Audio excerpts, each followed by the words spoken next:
Thank you, Mr. Chairman. Thank you for the hearing, and thank all of you. Your stories are very compelling. They're very impactful, I believe, and will be, have been already, and will continue to be.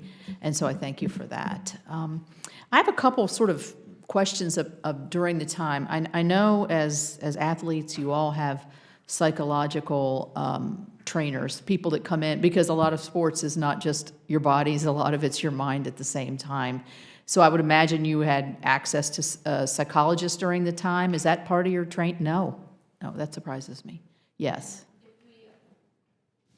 If we wanted, when we lived at the Olympic Training Center, if you wanted to, you could. It wasn't necessarily a very cool thing to do, but I went and did it. We would have to find our own. It wasn't a part of, the national team or USA Gymnastics. Right.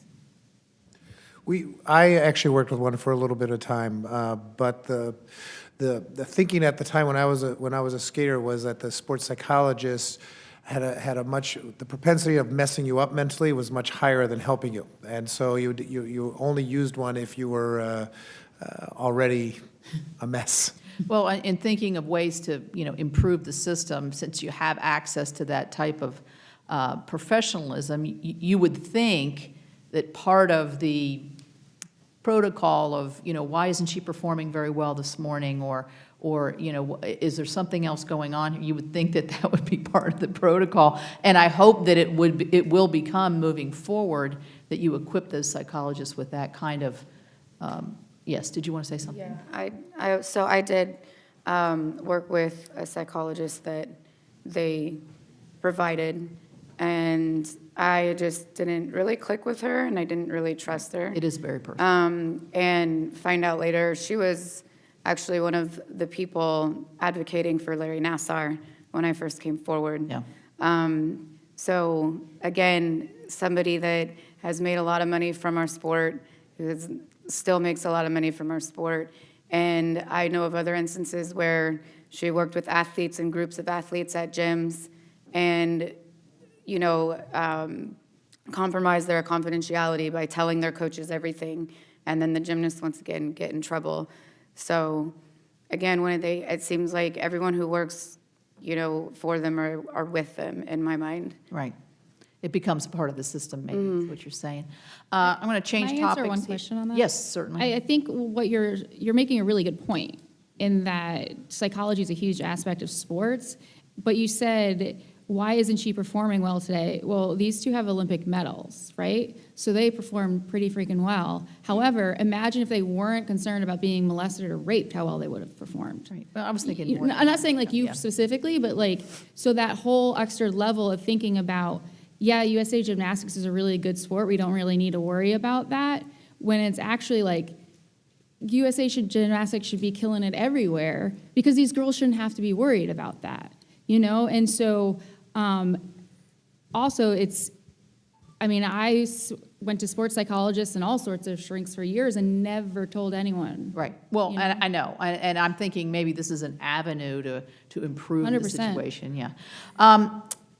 Drugs. I'm wondering, there's a lot of pain with injury, and every sport has this. And we have heard numerous testimony through all of our committees that a lot of opioid addiction occurs after a sports injury and has occurred after sports injuries.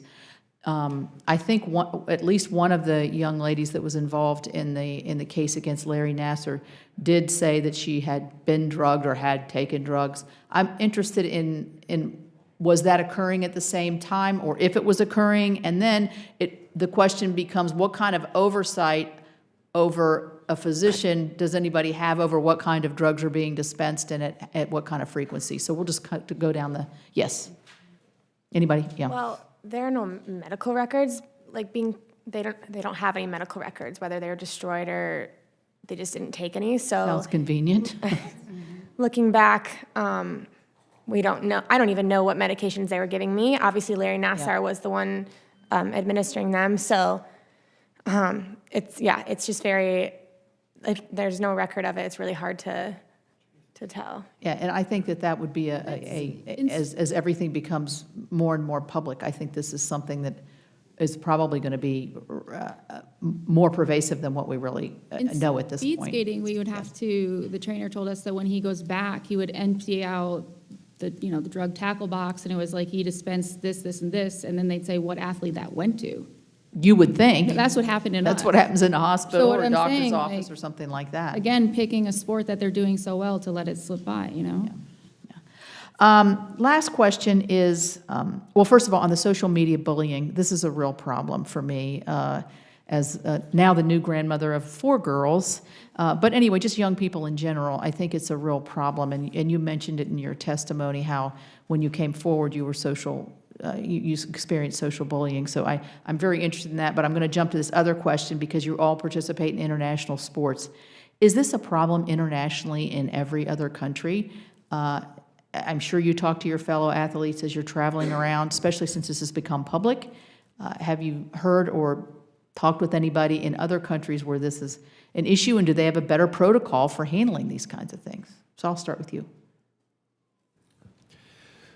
The truth is, I'm not aware of how other people in other countries handle it to any large degree.